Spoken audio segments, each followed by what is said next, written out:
Hey everybody out there, you're tuned into 91.8 The Fan. I am your host, the DJ Christmas, and I have with me a very special guest. Would you like to introduce yourself to everyone out there? Yes, I'm Mike McFarland. Hello, everyone out there. Mike McFarland. That sounds like a very familiar name. Where have I heard that name before? Well, let's see. If you watch any anime, I line produce, and voice direct and act in many. Now, you're all over the place. Could you tell us how you got started with the wonderful entity that is now known as Funimation?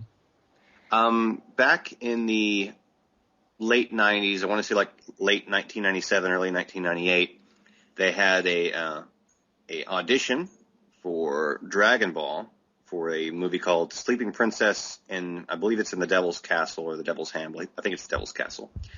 And I think they heard maybe 100, 120, 150 people. I don't recall exactly. But out of that, they selected myself, Christopher Sabat, Laurie Steele, and a few others that still do it as of today. That's very interesting. I know that a lot of people were a big part of Funimation back when it was still sort of in its grassroots stage in the same building as a bank. I've heard plenty of it was the same stories. building as a bank, and that same group that I just mentioned, we were the first group to ever record anything for Funimation in Texas. Oh wow, very cool. Yeah. And since then, you've been all over the place, having your hand in just about every pie that Funimation has in their kitchen. I've had my hand in a few of their pies. I wouldn't say all of them, but I've been quite lucky and fortunate. Yeah, I know some of your most recent stuff, Dragon Ball Z Kai, Full Metal Alchemist Brotherhood, all the good stuff. Yeah, let's see. Other titles are One Piece, Mushishi, Trinity Blood, Vexiel, a movie that I'm super proud to have been a part of called Summer Wars. I was the line producer for Ordon High School Host Club and Hitalia and a few other things. Yep, and I know Summer Wars, I'm a big fan. I actually just watched it again last night. Oh, I love that movie so much. Yeah, we've gotten a lot of people giving a lot of love to that movie. Tatum and Lydia and just everyone who's been a part of it. They really love being a part of it. It's a good thing to be a part of. Yeah, that particular project was one of the very few where instead of an audition, I just handpicked everyone. I just picked who I thought would be the best for each individual part straight across the board. And, luckily for me, everyone was available and had time, and I got my dream cast for the dub. Definitely, and it sort of comes with the territory. You've been doing this for so long, you can just see a role on screen and just pick a voice that matches it pretty well. Yeah, I like to think that I can see something like that and do that. There's always advantages to having an audition and hearing new people and whatever else, but, Summer Wars, I considered it to be a big, important project, and I wanted to work with people that, I knew would always, bring their best and give a wonderful performance and, be the right voice for those characters. So I went with who I knew and trusted and worked with before, and I'm very satisfied and very happy with the way it turned out. Yeah, I've noticed that sometimes a lot of new faces show up on the scene. Like, I've started watching Hero Tales recently, and it seems like for the casting call, they said, all right, we want everyone who wasn't part of Full Metal. Let's take everyone who wasn't in Full Metal. The characters look too much like Full Metal characters. We don't want to confuse anybody. That may have been part of it. I didn't. I had very little to do with that one, but that, for all I know, that could have been on the audition sides. So. And other than Funimation, you've actually done work with a few other places, haven't you? Yes, I have. I did a little voice work with ADV several years ago on a few different projects, and I've worked out in Los Angeles for, at the time, Genion and a few other games and some other things. I've worked up in New York a couple of times, and still do on-camera stuff and other things that my agent swings my way from time to time. But I mostly spend my time in the land of anime. Definitely. And since you do a little bit of everything, the voicing and the producing and the directing and the scripting, which would you say comes the most naturally for you? I'm not sure about natural. I mean, I'm so used to putting on the different hats at all given points of the day that all of it seems to feel pretty natural to me. They have their each job has kind of its pluses and minuses, but they're all wonderful. Being a voice actor, I get to go in and explore the character and explore my own range, and while still trying to do my best to stay true to the story and stay true to the character, and give an honest and real performance, without having to shoulder any of the responsibilities of the directing or the producing side of it. I can just go in and do my best for this one aspect of it. And then, the producing and directing aspects of it have their own rewards for, getting to call some of the shots and make some of the choices for how the English dub turns out. So. And would you say that doing one thing has helped you in other areas where you might have struggled if you hadn't had that previous experience? I would definitely say that as far as my, because I do some adaptive writing as well, adaptive script writing. Being a director and an actor for a period of time before I started that definitely helped out. Knowing the pacing and knowing what work and what won't work and what sounds natural and what sounds like a stilted, broken up sentence. Yeah, it would have been a little bit tougher, I would assume, if you had just jumped right into script writing. Yeah, and there are some folks who do, and some of them, are very successful at it, and some of them you can tell that, they haven't actually been in a booth and they're, doing what they think is right and what they feel is, the best way to approach something. But upon the performance and practice of it, it's, sometimes a little stilted, or you can at least, you can sometimes tell. Yeah, and, sometimes it all does work out for the best, which is what we all get to see. Sure. And what would you say is like some of your most memorable moments, either in the director's chair or in the booth, or just something that you've noticed all these years? Memorable moments here and there. I recall working on Fruits Basket. That was one of the first We're Not Fighting or in a Tournament shows that I've ever worked on. And so that was a change of pace for me. And I also voiced a character that I wouldn't have I hadn't voiced something like that for before, and it was very spazzy and over the top. And Dragon Ball is a lot of spazzy and over the top, but in this particular instance, it was also Fruits Basket, which is a different kind of spazzy and over the top. So just joining the world of non-fighting tournament, world blowing up type anime with that, I remember that very well. Recently, I remember working on the last volume of Brotherhood, and the stuff between Mustang and Envy was a lot of fun to record. I can only imagine, especially with it being such a big, powerful part of the entire series. Yeah, everything comes together in that last volume, and I picked those two just because that was the first thing out of the gate as far as that volume is concerned. But everyone just really gave it their all for that last disc. Not that they didn't for the whole rest of it, but it just kind of called for it for the last big Return of the King type gathering of everyone who'd ever been in the series to come together towards the end. Definitely. And then the other thing that I do know about Brotherhood is it has some interesting outtakes. It does have some interesting outtakes. Those were kind of assembled along the way. Sometimes the actor would just, have a mistake with a line that turned out being quite funny. Chris Sabat does that a lot. Sometimes based on what the other actors said or the animation, something else came to mind besides what the storyline was or beside what the dialogue was supposed to be. And we thought as long as the thought was there, we might as well do it. And, on top of that, make it fit and look like it was supposed to have happened that way. So let's all look at the door. Hmm. That was one of mine. I liked that one. Uh, Sabat had a few other ones thrown in, but I thought the randomness of "Let's Look at the Door" was pretty funny. So yeah, it definitely there are the random ones, and then there are the ones that you don't expect out of Maxie Whitehead. yes, Maxie has a favorite word, and she said it quite a few times. And luckily, little Alphonse never had to say anything like that. That kind of helps the humor of that come through. And by no means do I want to paint her as a trashy mouth girl. She's not at all. It's just it's kind of fun to hear her say that. So Yeah, it's always the most entertaining is the surprise factor, yeah, absolutely.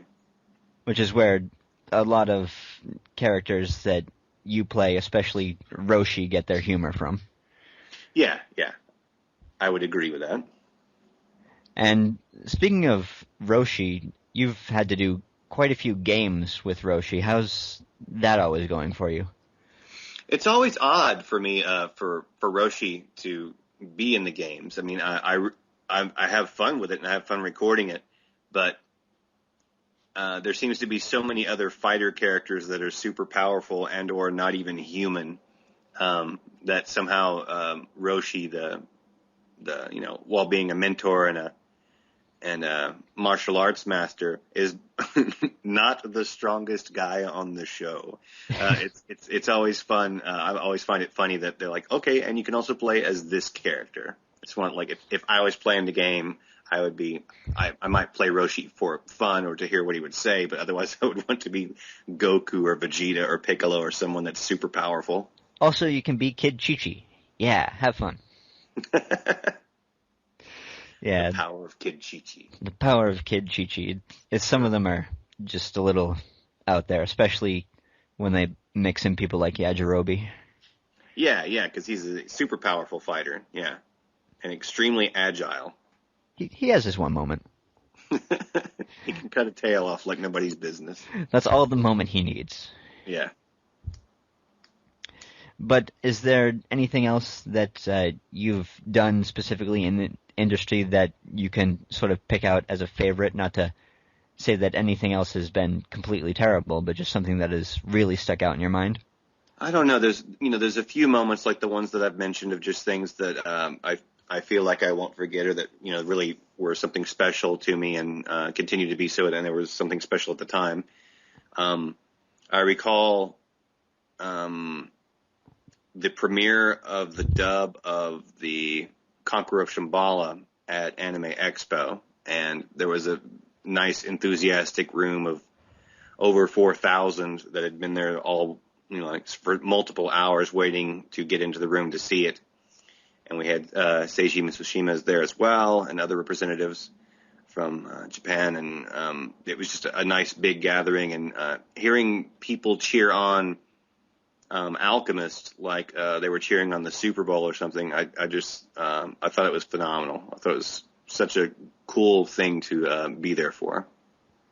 Yeah, you really get to see how much the fans have come to appreciate, especially the English dub, because back in the old Dragon Ball Z days, they'd be waiting outside your car with a big hammer.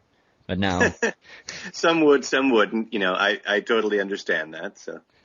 But now there's a lot of love. There's still a lot of hate, but there's a lot more love than hate. I tend to notice.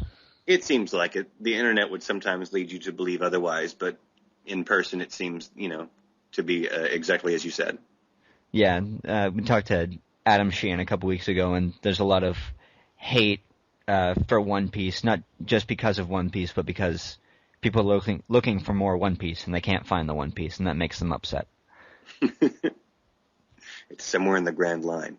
Somewhere in the Grand Line. We'll get there eventually. Yeah.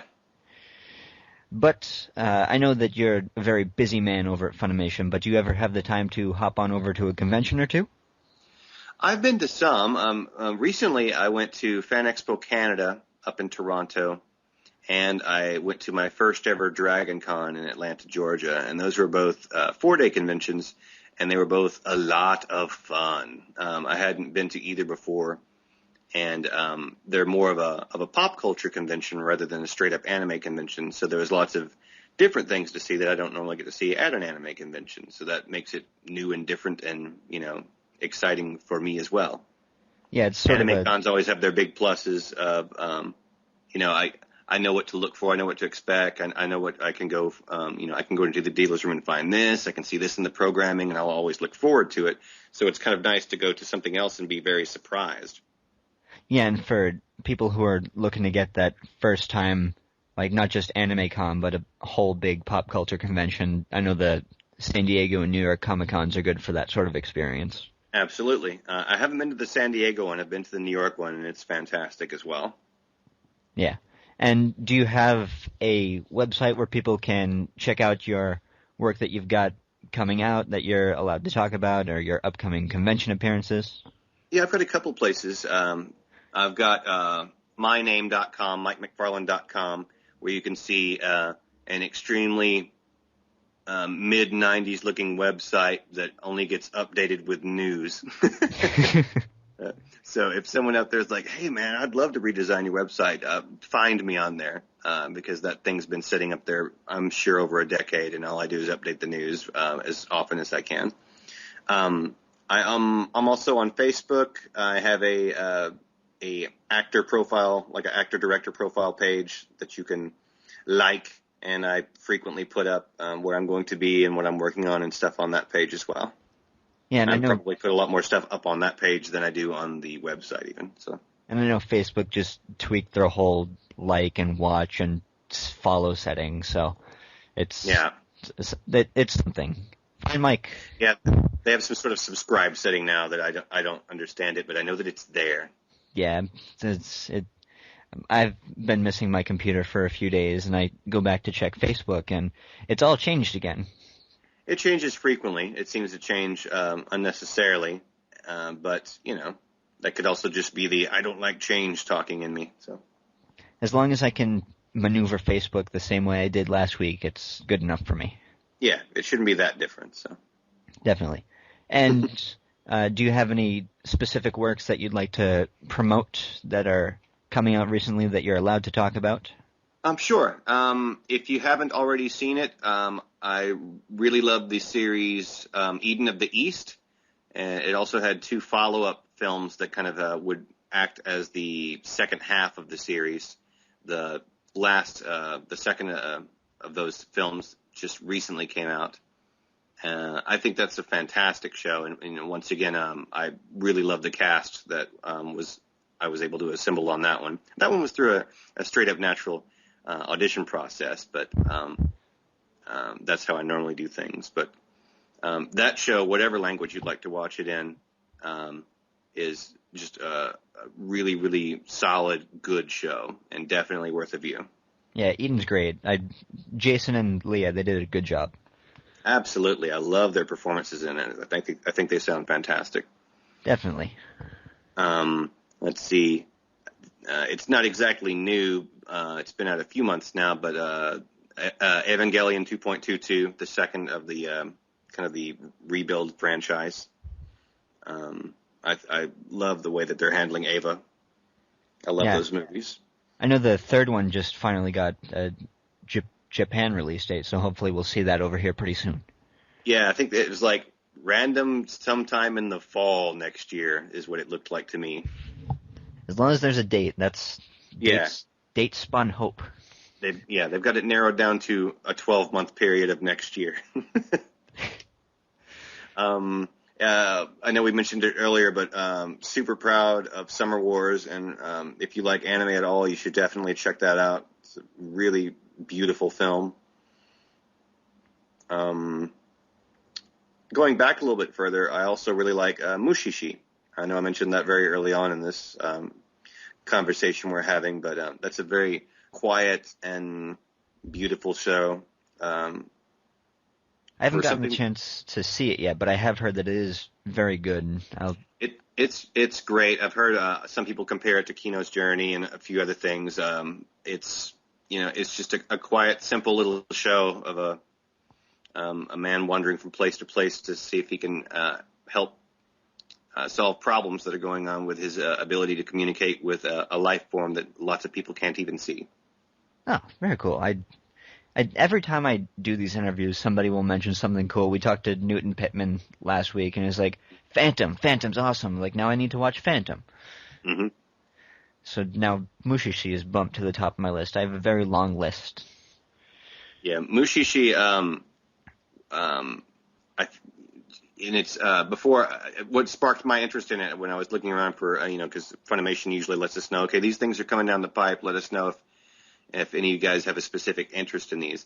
I looked that one up, and along with the storyline looking really great and the animation looking really pretty, it had this incredibly high rating of people who had, seen it subtitled and just thought the series was like one of the best they'd ever seen. So I'm like, well, I have to check this out. And so I watched several episodes. I'm like, those people are correct. This is amazing. So I put in my bid for it. It's like, please let me do it. Well, there you go. Yeah. And then, of course, there's all the staples, Dragon Ball Z and Full Metal, and the movie's coming out soon for Full Metal. Mm-hmm, mm-hmm. Which... Yeah, I believe it. Sometime in the spring, I believe. Sometime in the spring. We talked to Vic. Vic said he was all set with his recording. Yeah, Vic finished his recording up a couple of weeks ago. Still recording. I recorded folks on it even earlier today. So it's got another couple of weeks of being worked on, and then it'll hit mix, do some tweaks on it, make sure everything is as good as it can be. And, definitely. And send it on its happy little way. And I'm sure that there are a lot of people looking forward to that, but I'm very sad to see the franchise just end.